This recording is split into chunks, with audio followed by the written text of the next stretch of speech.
I'd been interested in archaeology for a long while, but had never done any excavation work. And an opportunity arose, and I got hooked. When that particular excavation finished, I felt that it was a pity that there was nothing existed in our own area, in our own town, for people who were interested in archaeology, and a response from an appeal in a local paper produced a lot of potential members, and so the society came about.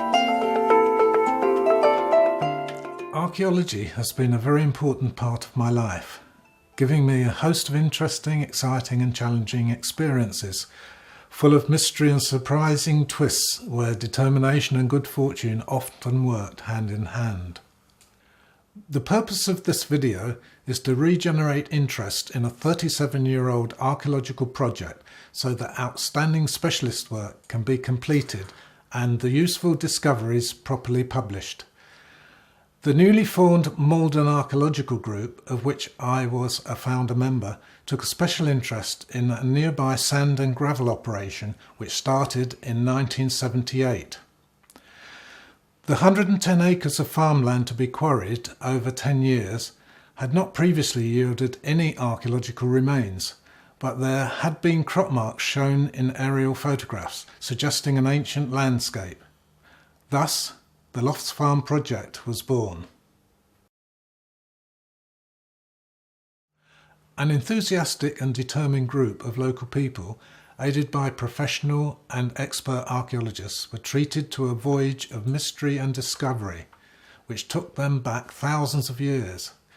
These discoveries tell a story which begins before the British Isles was separated from mainland Europe by rising sea levels at the end of the last ice age. Sections of mammoth tusks and large animal bones quarried up from the gravel told of a very different landscape from that which is seen today.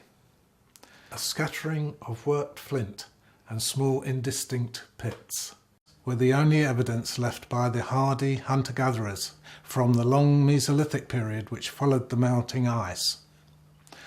Barely a mile away at Langford, there has recently been a remarkable discovery of a human cremation burial dating to 5600 BC.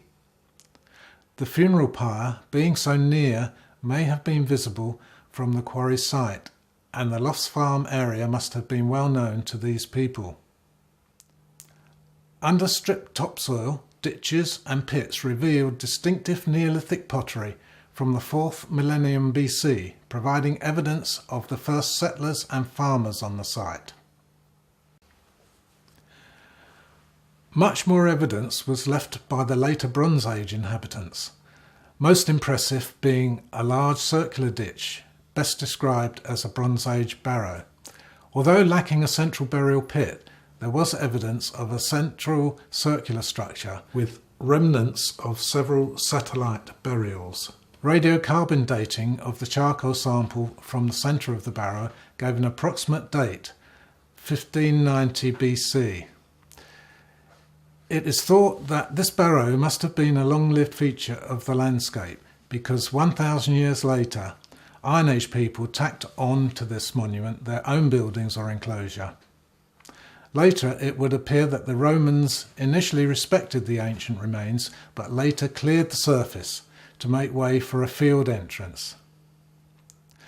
Early and mid-Bronze Age settlements are notoriously difficult to identify in the ground, but wells, concentrations of pits and post structures were found and dated by typical rough flinty pottery shards.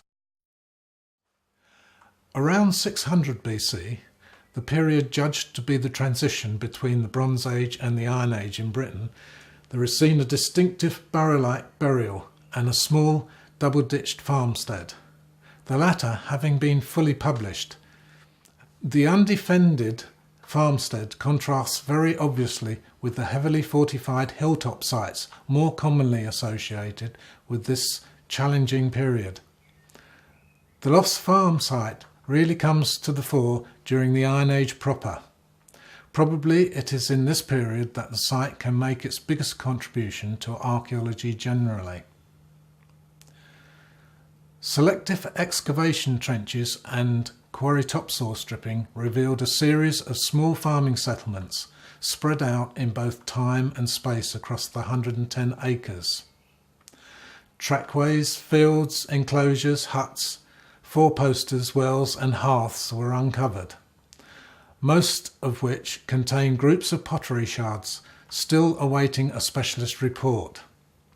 Finds such as loom weights and spindle wheels tell more of daily activities which took place. The use of a metal detector resulted in the lucky discovery of a rather special buried hoard of bronze fragments and a complete ring. The fragments were the edge bindings of hide-shaped shields, and the ring had an intricate engraved decoration in the Latin style. It has been called a toe ring by archaeologists, simply because it is much too large to have been a finger ring. It could have been used to tie back hair or perhaps provide decoration for the rear clasp or handle of a shield.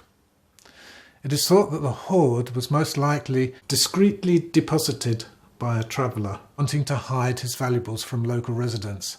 This is borne out by a piece of coprolite found above the hoard, which would undoubtedly deter the interest of prying eyes. With the arrival of the Romans, the farming continued, but the landscape was reorganised into a much more regular pattern. New straight tracks were introduced to link up with the small Roman township of Heybridge. Rectangular enclosures visible in the aerial photographs probably represented the Roman farm buildings. Unfortunately, these were destroyed in the first stage of quarrying, so no proof remains. The people of the Saxon and earlier medieval periods left no tangible clues as to their presence in the area. It does seem likely that today's parish boundaries are linked to the early landscape, and therefore these boundaries will have been respected and retained through the centuries. The first archaeological group excavation in 1978 was to investigate a rectangular shaped crop mark. The shape and size of the enclosure and the finds collected indicate that the site was typical of a small moated farmstead that came into being around 1300.